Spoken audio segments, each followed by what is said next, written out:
Léa est traumatisée. Tu as gâché notre moment. Ne nous approche plus tant que tu ne t'es pas excusé. C'est le message que mon frère m'a envoyé. Il ne m'a pas demandé si j'allais bien. Il ne m'a pas demandé si l'ambulance était arrivée à temps. Il était furieux que ma blessure ait gâché l'humeur de sa fiancée. J'ai regardé l'infirmière qui recousait l'entaille sur mon front. Puis j'ai fixé mon téléphone. Je n'ai pas protesté. Je ne lui ai pas demandé comment il pouvait être aussi cruel. J'ai écrit un seul mot, d'accord. Puis j'ai changé d'application. J'ai retrouvé la chaîne de courriel du notaire chargé de la transaction, celle intitulée « Prêt à signer ». Le conseiller bancaire, les agents immobiliers et les avocats étaient tous en copie. Je n'ai pas raconté d'histoire. J'ai simplement joint mon compte-rendu de sortie des urgences et cliqué sur « Répondre à tous » pour expliquer pourquoi j'avais fait capoter la vente. Mais il faut comprendre d'où venait l'argent. J'ai 32 ans et mes mains sont une carte de cicatrice.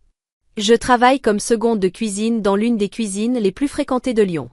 Ces 75 000 € d'apport n'étaient pas qu'un chiffre sur un écran. C'était 10 ans de brûlures de graisse, de fêtes manquées, de varices, de journées de 16 heures debout sur des tapis en caoutchouc. Julien n'a jamais porté ses cicatrices. Lui, c'était le prince. Moi, le portefeuille. Il y a 3 mois, il a amené Léa dans mon appartement. Elle s'est assise sur mon canapé acheté en ressourcerie, plissant le nez à cause de l'odeur de mes vêtements de travail, et m'a exposé leurs rêves. Elle voulait une maison sur mesure à 750 000 € dans les hauteurs. Elle parlait de lumière naturelle et de studio pour créer du contenu en ligne. La banque est compliquée, a-t-elle dit en agitant sa main parfaitement manucurée. Compliqué était un euphémisme. Son score de crédit était catastrophique. Elle avait plus de dettes chez Sephora que de revenus. Mais elle tenait Julien au creux de la main. Et Julien tenait la dernière volonté de maman serrée autour de mon cou. Occupe-toi de ton frère, Chloé. Il a besoin de toi. Alors j'ai accepté. J'ai signé comme garante. J'ai vidé mes économies pour l'apport et les frais de notaire. Pendant 3 mois, j'ai enchaîné les doubles services pour couvrir les dépassements imprévus que Léa exigeait. Pendant que je transpirais derrière un grill, à gratter des couches épaisses de carbone sur l'acier, mon téléphone vibrait avec des notifications d'Instagram. Léa posait sur le terrain vide que j'avais payé, une coupe de champagne à la main. Légende, on construit notre empire. Femme ambitieuse. Nouvelle maison. Elle ne m'identifiait jamais. Elle ne me remerciait jamais. En réalité, elle me traitait comme une entrepreneuse non payée. À minuit, elle m'envoyait des messages. Vire 5 000 € pour le marbre. Le granit faisait bas de gamme. Je payais. Je me taisais. Je pensais honorer ma mère. Je pensais offrir un avenir à mon frère. En réalité, je finançais mon propre mépris. La visite finale a eu lieu 48 heures avant la signature. La maison n'était encore qu'un squelette d'ambition brute, ferraillage apparent, poussière de béton, odeur piquante de sueur suspendue dans l'air humide. J'ai garé ma berline de 10 ans à côté du Range Rover flambant neuf de Léa. Elle filmait déjà. Son téléphone balayait le Porsche inachevé tandis qu'elle racontait à son public invisible les finitions sur mesure et la matérialisation de ses rêves. Julien la suivait comme une ombre, portant son sac à main. J'ai monté les marches provisoires en bois, mes bottes cognant contre le contreplaqué. Burk, a grommelé Léa en baissant son téléphone. Elle a pointé son ongle verni vers un boîtier gris fixé en hauteur sur un poteau électrique, au bord du terrain. Chloé, dit au constructeur de déplacer ce truc horrible. Ça gâche le décor pour l'introduction de ma vidéo sur la maison. J'ai regardé le boîtier. La lumière rouge a clignoté. C'est une caméra anti-vol avec détecteur de mouvement. Le bois coûte cher. Les vols se font la nuit. Elle reste. Léa a levé les yeux au ciel. Personne ne regarde ces images de sécurité poussiéreuses, de toute façon. Elle nous a conduits vers la terrasse arrière, une dalle de béton encore fraîche, surplombant une pente boueuse. Elle s'est retournée vers moi. Un sourire éclatant et dangereux collé au visage. Bon, surprise. Elle a applaudi. J'ai demandé au constructeur d'ajouter l'option piscine à débordement. C'est juste 45 000 € de plus. On peut l'intégrer au prêt final, non? Mon estomac s'est noué. Léa, le prêt est déjà au maximum. J'ai payé les dépassements pour le marbre et les vitrages intelligents. Il n'y a pas 45 000 €. Alors fais un chèque. Elle a haussé les épaules en retirant une poussière imaginaire de sa veste de créatrice. Tu as des économies. C'était ma retraite. C'était tout. Il me reste 12 € sur mon compte jusqu'à la paix. La réponse est non. L'air entre nous s'est tendu comme un fil prêt à rompre. Le sourire de Léa a disparu. Elle s'est rapprochée, envahissant mon espace. Son parfum floral, cher et entêtant, m'a serré la gorge. Arrête de jouer les martyrs, Chloé. C'est pitoyable. Sa voix s'est faite sifflement, assez bas pour que Julien, à 3 mètres, n'entende peut-être pas la cruauté. Mais moi, j'ai entendu chaque syllabe. Regarde-toi, a-t-elle ricané en désignant mes vêtements de travail, mon chignon défait, mon visage fatigué. Tu as 32 ans. Tu es célibataire. Et soyons honnêtes, tu es stérile. Pas de mari, pas d'enfant. Qu'est-ce que tu comptes faire de ton argent? L'emporter dans la tombe? Je suis restée figée. La cruauté était si précise, si calculée, qu'elle m'a coupé le souffle. Acheter cette maison pour nous, c'est la seule chose utile que tu feras de ta vie. Alors arrête de te plaindre et paie. C'est ton devoir. Mon devoir? Ma voix tremblait. Mon devoir était envers maman. Elle m'a demandé de veiller sur Julien, pas de financer un parasite. Les yeux de Léa se sont agrandis. Elle a poussé un cri aigu, presque animal. N'ose pas parler d'elle. Elle est morte parce qu'elle s'est épuisée. Comme toi. Elle s'est jetée sur moi. Ses mains ont frappé ma poitrine avec une force inattendue. Ce n'était pas un faux pas. C'était une poussée. Mes bottes ont glissé sur le gravier éparpillé sur la dalle. Mes bras ont mouliné dans le vide. La gravité a pris le dessus. Je suis tombée en arrière du porche inachevé. Le monde a tourné, ciel bleu, béton gris, métal tordu, puis craquement. Mon épaule a heurté un tas de gravats, blocs de ciment durci, barres d'armature rouillées. Une décharge blanche et brûlante a traversé mon bras. Ma tête a frappé la terre, mes dents ont claqué dans mon crâne. Pendant une seconde, il n'y a eu qu'un sifflement aigu. Puis la douleur a rugi. J'ai haleté, tenté de me retourner, mais mon bras refusait de bouger. J'ai levé les yeux. Léa se tenait sur le rebord, me regardant. L'espace d'un instant, j'ai vu une peur pure dans ses yeux. Puis elle a cligné des paupières, et le masque est revenu. Julien a couru jusqu'au bord. Mon Dieu, Chloé. Il a commencé à descendre. Stop. Léa lui a saisi le bras. Sa poigne était de fer. Elle est tombée. Regarde-la. Elle va bien. Elle saigne, balbutia Julien en voyant le sang couler vers mon œil. Elle dramatise, a claqué Léa en le tirant vers la voiture. On part. Si on reste, elle va faire une scène et m'accuser. Monte. Julien m'a regardé, brisé dans la poussière, serrant mon épaule. Puis il a regardé Léa. Il a baissé la tête. Il est monté dans la voiture. À travers un voile de douleur et de poussière, j'ai vu les feux arrière du Range Rover disparaître au bout de l'allée. L'infirmière a posé la dernière compresse sur mon sourcil et est sortie, me laissant seule avec le bourdonnement de la ventilation. Pendant des années, je me suis raconté une histoire. Je me disais que Julien était un otage. Qu'il était prisonnier de la toile de Léa, trop faible pour s'en libérer, attendant que je le sauve. C'est pour ça que je payais. C'est pour ça que j'encaissais les insultes. Je croyais racheter sa liberté. Mais assise là, respirant l'odeur d'antiseptique et de sang séché, la vérité s'est installée dans ma poitrine, lourde et glaciale. Julien n'était pas un otage. Il était le chauffeur de la fuite. Il m'a vu tomber. Il a entendu le choc de mon épaule contre le béton. Et quand Léa lui a dit de partir, il n'a pas hésité. Il n'a pas appelé les secours. Il n'est pas revenu. Il a enclenché la marche et a laissé sa sœur saigner dans la terre, parce qu'il avait plus peur d'une dispute avec Léa que de ma mort. Il n'était pas la victime. Il était complice. Mon téléphone a vibré de nouveau. Ce n'était pas un message. C'était une notification de l'application sécurisée du notaire. Transaction confirmée. Virement reçu, 40 000 €. Je suis restée figée devant l'écran. Léa l'avait fait. Elle avait vidé son compte épargne secret, celui qu'elle jurait ne pas avoir quand je payais le marbre, et transféré l'argent sur le compte séquestre pour les derniers frais. Elle avait tout misé. Elle croyait que sa démonstration de domination sur le chantier avait fonctionné. Elle me pensait soumise, silencieuse, prête à signer le lendemain matin. Elle pensait avoir gagné. J'ai baissé les yeux vers les papiers que le médecin avait laissés sur mes genoux. Compte rendu de sortie. Le diagnostic était imprimé en noir épais. Commotion cérébrale sévère. Luxation acromioclaviculaire stade 3. Interdiction de port de charge, 0 kg. Statut professionnel, inapte. Durée estimée de récupération, 6 mois. Je suis seconde de cuisine. Si je ne peux pas soulever une poêle, je ne peux pas travailler. Si je ne travaille pas, je n'ai aucun revenu. Et dans le monde du crédit immobilier, cela s'appelle un changement défavorable majeur de situation. J'ai rouvert le brouillon commencé plus tôt. Objet, notification urgente de modification substantielle de situation financière.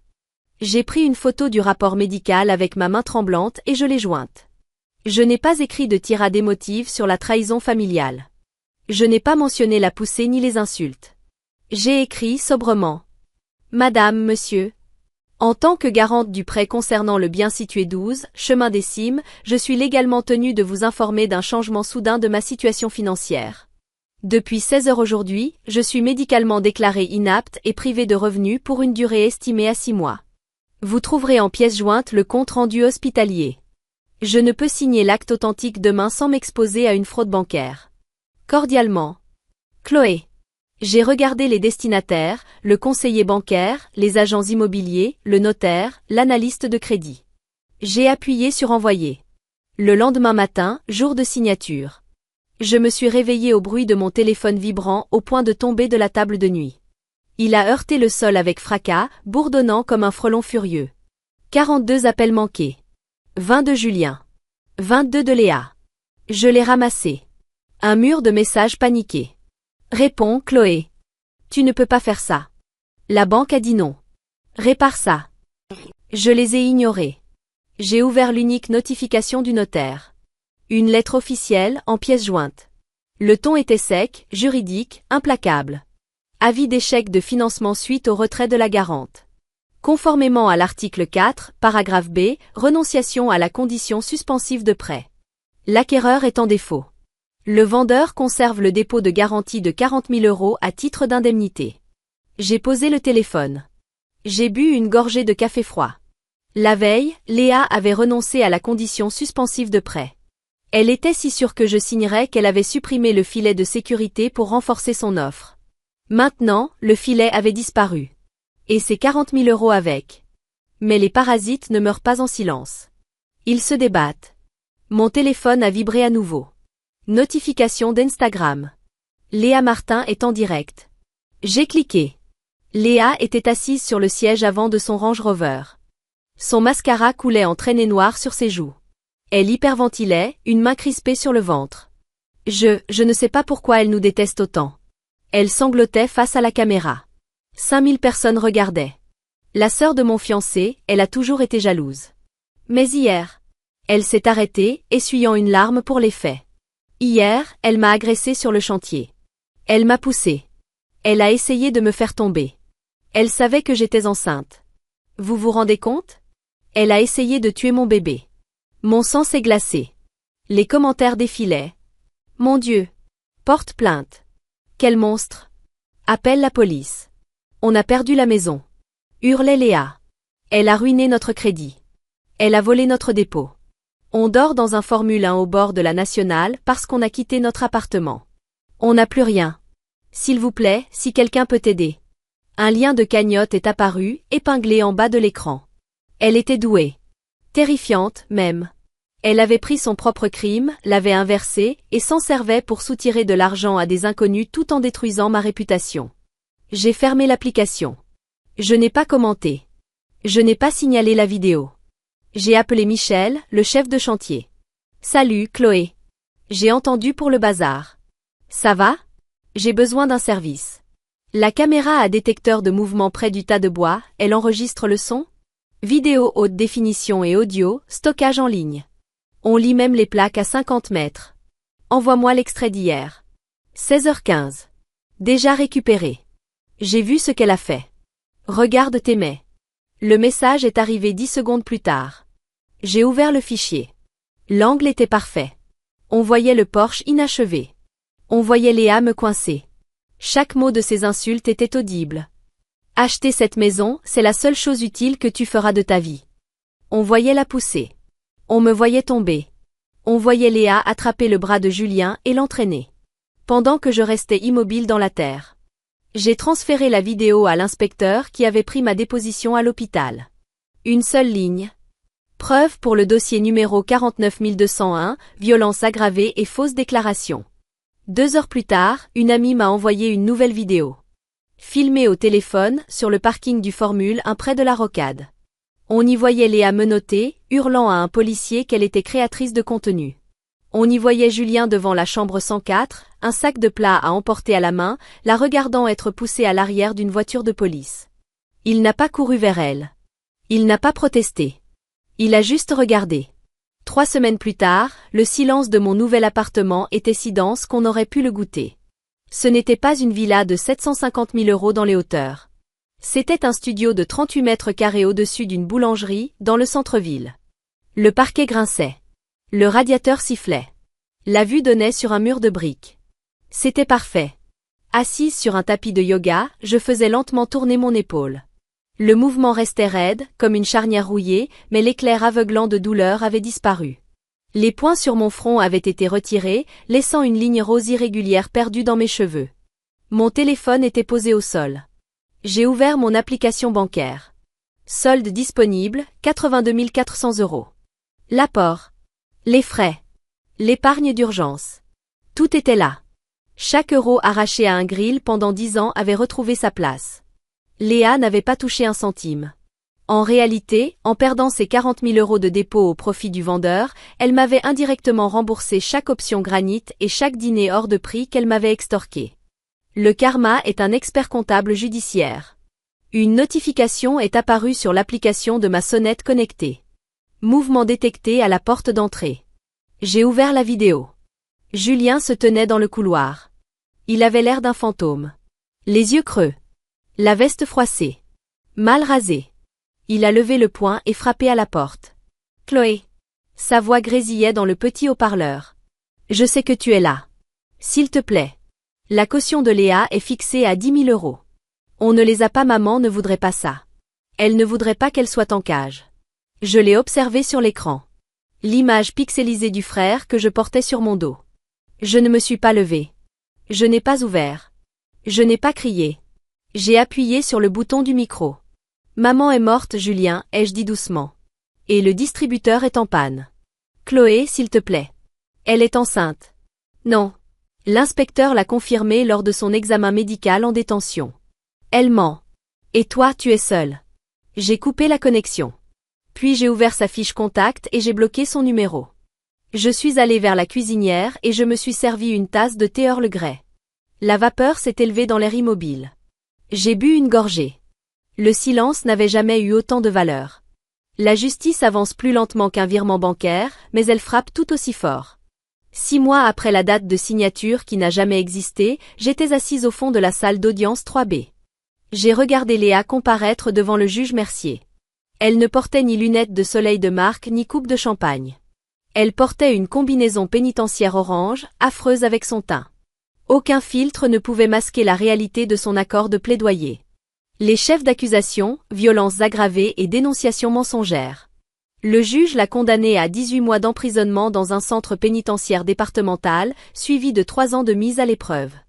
Le tribunal a également ordonné le versement de 12 400 € de dommages et intérêts pour mes frais médicaux et ma perte de revenus. Mais la vraie peine n'était pas la prison. C'était le cratère financier qu'elle avait creusé elle-même. Le vendeur avait conservé légalement ses 40 000 € de dépôt, et ses frais d'avocat avaient achevé le peu de crédit qui lui restait. Léa Martin est entrée en détention avec un patrimoine estimé à 60 000 €. Sa voiture a été saisie. Sa réputation était devenue toxique. Lorsque l'huissier l'a conduite hors de la salle, elle s'est retournée vers le public. Elle ne me cherchait pas du regard. Elle cherchait Julien. Il était assis 2 rangs derrière moi, affaissé dans un costume bon marché qui flottait sur ses épaules. Il l'a regardé. Puis il a fixé le sol. Il n'a pas fait signe. Il n'a pas pleuré. Il est resté là, immobile, comme s'il attendait l'autorisation de partir. C'est la dernière fois que je les ai vus. 3 mois plus tard, une lettre est arrivée à la boulangerie où je travaille. Adresse d'expédition, une boîte postale dans une petite ville à 60 km au sud, là où les loyers sont bas et les hôtels acceptent les paiements en espèces. L'écriture était celle de Julien. Je suis restée debout dans l'arrière-cour, au-dessus du bac de recyclage, l'enveloppe lourde dans la main. Je savais exactement ce qu'elle contenait. 3 pages de « Je suis désolée ». 2 pages de « Elle m'a manipulée ». Et, à la fin, une demande de petit prêt pour se remettre sur pied. L'hymne classique du complice. Moi aussi, j'étais une victime. Je ne l'ai pas ouverte. Je ne l'ai pas déchiré dans un accès de rage. Je ne l'ai pas brûlé dans une scène dramatique. Je l'ai simplement déposé dans la benne bleue, sur un tas de vieux sacs de farine. Puis je suis rentré préparer le levain. Ce soir-là, mon appartement n'était pas silencieux. Il était vivant. Sarah découpait des légumes au comptoir. Michel, le chef de chantier qui m'avait envoyé la vidéo, tentait de réparer mon robinet qui fuyait tout en racontant une blague catastrophique. Il y avait du vin sur la table. De la musique sortait de l'enceinte. Ces gens ne partagent pas mon ADN. Ils ne portent pas mon nom. Mais quand je suis tombée, Michel m'a envoyé la preuve. Quand je ne pouvais plus travailler, Sarah m'a apporté des courses sans rien demander. J'ai regardé la vapeur monter de la casserole. Les visages autour de moi. Des personnes qui m'aiment pour moi, pas pour ce que je peux leur acheter. Voici la vérité difficile que je dois partager. Si vous écoutez cette histoire et que vous avez ressenti de la rage quand Julien m'a regardé saigner, écoutez bien. On concentre souvent notre colère sur le méchant, l'aléa de nos vies, celle qui pousse, prend et détruit. Mais le méchant est facile à repérer.